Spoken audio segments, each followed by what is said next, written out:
উফ, সারাদিন এত কাজ করতে হয়, আমার আর ভালো লাগে না।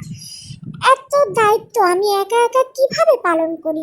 ভাইয়া তো আমাকে একটু হেল্প করলেও পারে, তা না, সারাদিন বসে বসে শুধু টিভি দেখে আর খেলা করে। আর সুযোগ পেলেই আমাকে ইচ্ছা মতো কচলায়, কচলাইতে কচলাইতে লাটাপাটা বানাইয়া ফেলায় আমাকে।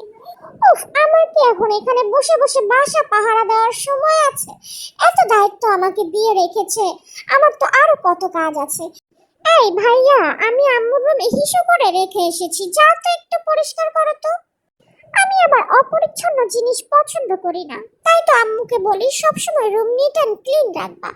বুঝলে তো, আমি হচ্ছে এই বাসার জমিদার। আমার যখন যেখানে বসে হিসু আসে আমি সেখানেই করে দেই, আবার যখন যেখানে বসে হাগু আসে আমি সেখানেই হেগে দেই। আমার বাথরুম পর্যন্ত যেতে হয় না, লিটার বক্সেও যেতে হয় না। আমার আবার ভাবসাবি আলাদা, আমাকে সবাই অনেক খাতির যত্ন করে। আমার হাগুমুতু ক্লিন করা নিয়ে সারাদিন সবাই খুব ব্যস্ত থাকে।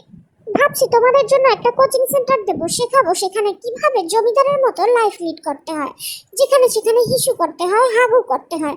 তোমরা কিন্তু সবাই ফিস হিসেবে আমাকে ক্যাট ফুড দিয়ে যেও, তোমাদেরকে আমি সব শিখিয়ে দেবো, ঠিক আছে?